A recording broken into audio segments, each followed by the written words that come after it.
Alright you guys, I'm going to show you how to tie 3 basic knots. Now the first thing you're going to need to do is find some rope.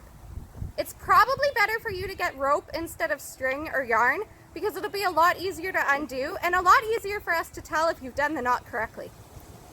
Okay, I'm going to assume you found some rope. If not, you can pause the video and find some now. So the first knot that I'm going to teach you is called a reef knot. So you're going to establish which end of the rope you want to be your working end and your resting end. Okay, so for me, I'm going to have this side is going to be my working end and this side is going to be my resting end. Now, first of all, you're going to cross your working end over your resting end.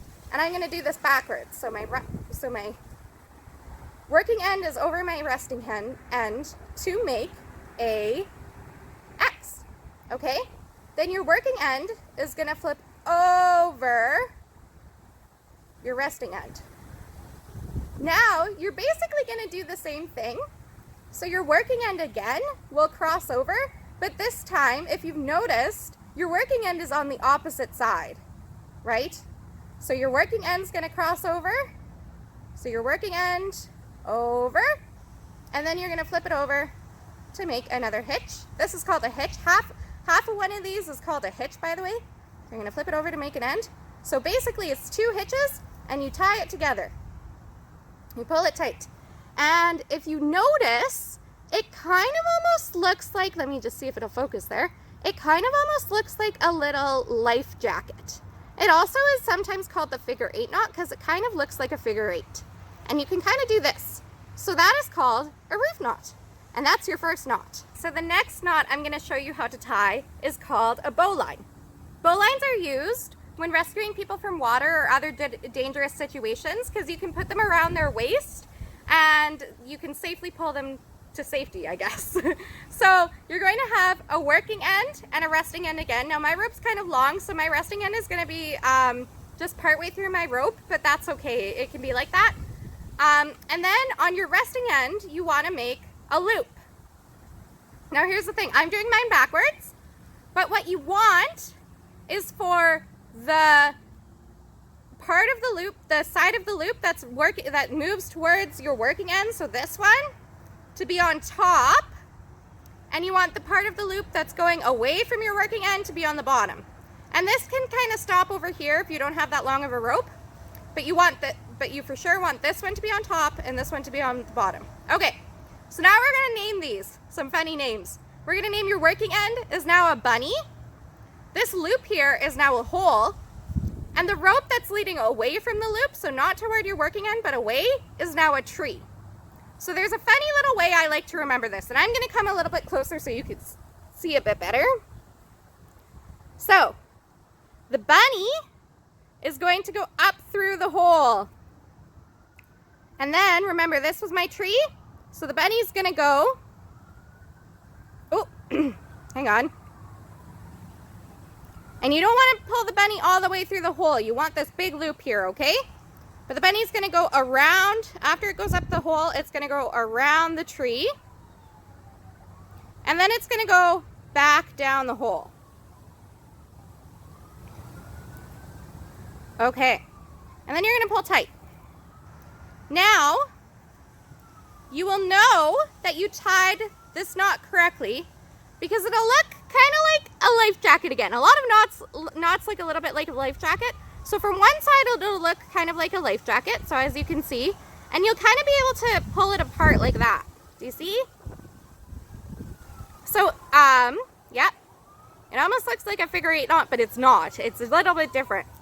And then from the other side, it'll almost look like a triangle. Okay? So, or not a triangle. It'll look like the 3 ropes are kind of going over and under each other, okay? And you should have a big loop, which is what you would put around somebody's waist, and then you can pull them to safety. And this knot is really secure, so that if I was, let's say I put just my arm through here. So if I was pulling somebody to safety, it's not going to come undone. Okay, the last knot I'm going to teach you how to tie is called a sheet bend. Now sheet bends are really helpful for tying 2 ropes that are different widths together. so they'll stay together. Because usually when you tie two ropes that are different widths, i.e. they're different around, they're different sizes, they don't stay together very well. But this knot is great for that. So I unfortunately only have one rope, so I'm using the one rope. But we're gonna start again. You're gonna have your working end and your resting end. And in your working end, or I mean your resting end, I should say, you wanna make a bend. And so a bend basically just, it's not a loop. You're just gonna fold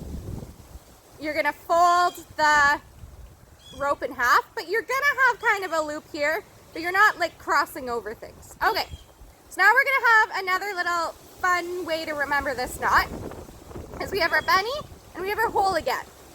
And both of these together is now gonna be our tree. So where the ropes come together in the bend, that's gonna be our tree. So the bunny is gonna go up through the hole and it's gonna go around the tree. Okay, do you see that?